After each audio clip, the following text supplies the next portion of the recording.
오늘도 기괴한 도서관에 오신 사서님들 환영합니다. 오늘 이야기해드릴 내용은 저에 대한 이야기와 절대 용서할 수 없는 존재와 손가락 하나 까딱할 수 없는 무서운 존재에 대한 이야기입니다. 기괴한 도서관 SCP-재단 시리즈 무려 제50탄 지금 시작합니다. 가시죠.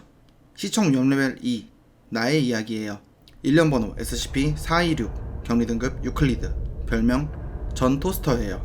안녕하세요. 나는 SCP-426입니다. 나는 전기를 공급받아 빵을 굽는 평범한 토스터입니다. 그리고 누구든 나에 대해서 이야기할 경우에는 반드시 1인칭 시점으로 말하게 되어 있습니다.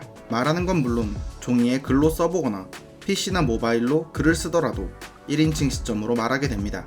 그리고 나와 2개월 이상 함께 있을 경우 자기 스스로가 토스터라고 믿게 됩니다. 누군가 이 사람들을 막지 않는다면 이 사람들은 토스터를 흉내내다가 다칠 수 있습니다. 내가 처음 발견된 장소는 어느 가정집에서 3명의 가족 구성원이 끔찍한 죽음을 맞이한 곳이었습니다. 이 집에 내가 온 지 2개월이 지난 후 가족 구성원들은 콘센트를 삼켜서 감전사하거나 10kg가량의 빵을 위장이 터질 때까지 먹고 사망하거나 나와 를 하려다 과다출혈로 사망했고, 유일한 생존자인 할아버지는 빵을 입에 문 채 영양실조가 올 때까지 멍하니 있다가 발견되었습니다. 이러한 사건으로 나는 경찰을 거쳐 SCP-재단에 오게 되었습니다. 현재 나는 누구도 나를 볼 수 없도록 창문이 없는 격리실에 갇혀 있으며 의도치 않게 내 효과가 확산되지 않도록 출입문에는 내 명칭이나 정체와는 전혀 무관한 정보를 표기해 놓고 있습니다. 3등급 이상의 인원만 내 정체를 알고 있으며 나의 격리를 담당하는 요원은 매달 교체되고 있습니다. 나는 이후 몇 차례 실험을 했습니다. 나의 나사못 하나를 빼낸 뒤 D계급 인원에게 보여주며 이게 뭔지 설명해보라고 했는데, 그러자 D계급 인원은 내 나사못인데요? 라고 말했습니다. 아무래도 내 부품의 일부분에도 효과가 동일한 것 같습니다. 나랑 함께 있을 경우 1인칭으로 토스터의 입장에서 말하다가 2개월이 지났을 때 나처럼 행동하고 사망할 수 있는 존재 SCP-426 사서님들도 나를 보게 된다면 조심하세요. 시청 위험 레벨 1 너무나도 미운 존재 1년 번호 SCP-2165 격리 등급 없음 별명 구제할 수 없는 것. 사서님들은 혹시 누군가를 미워해 본 적이 있습니까? 세상을 살다 보면 원망과 증오가 생기는 경우가 있습니다.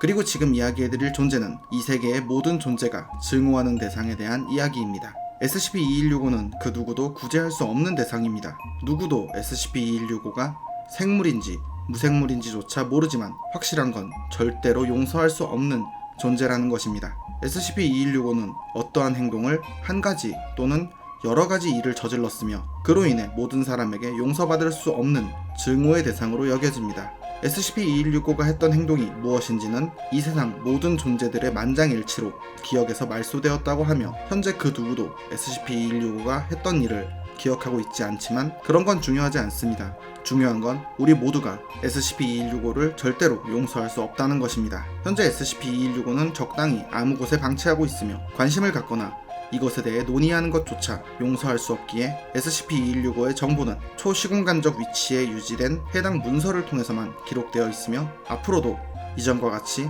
항상 이대로 유지될 것입니다. 끝으로 SCP-2165에게 절대 용서는 없을 것입니다.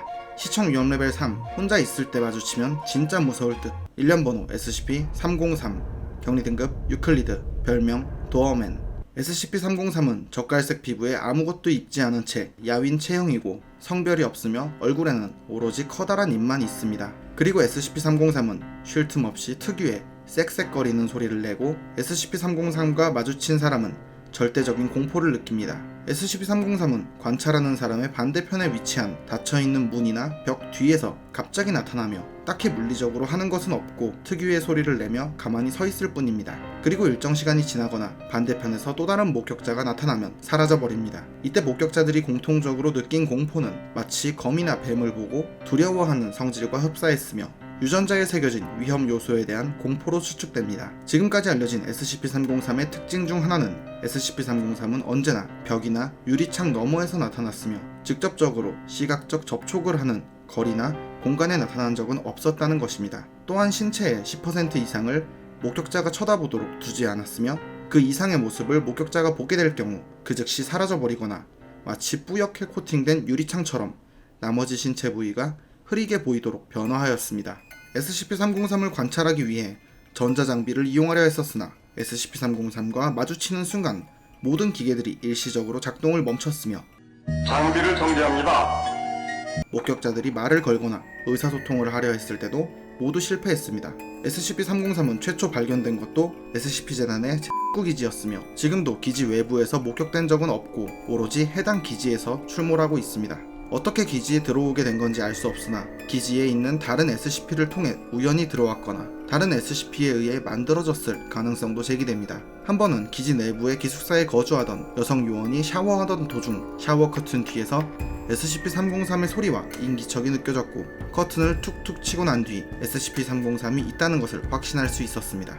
해당 요원은 욕조에 웅크린 채 공포에 떨며 흐느껴 울었고 3시간 동안 공포에 질려 있다가 SCP-303의 소리가 사라진 뒤 탈출할 수 있었다고 합니다. 그러던 어느 날 박사 한 명이 창고에서 탈수로 사망한 채 발견되었는데 확인 결과 SCP-303이 유일한 이동 통로인 문 앞에서 5일간 머물러 있었다고 밝혀졌습니다. 이후에도 해당 창고에서 종종 SCP-303 관련 목격 정보가 보고되었으며 현재 SCP-303이 해당 창고를 자신의 영역으로 생각하는 것 같다고 추측합니다. 그리고 종종 기지 내에서 커피 크림 등의 식료품과 비품이 사라지는 일이 보고되고 있습니다. 커다란 입으로 기묘한 소리를 내며 공포를 유발하고 멋대로 눌러 살고 있는 신출비몰한 존재 SCP-303. 분명 어제 샀던 커피가 사라진 건 SCP-303이 가져간 것 같습니다. 오늘 이야기는 여기까지입니다. 다음에도 더 기괴하고 재밌는 이야기로 찾아오겠습니다. 시청해주셔서 감사합니다.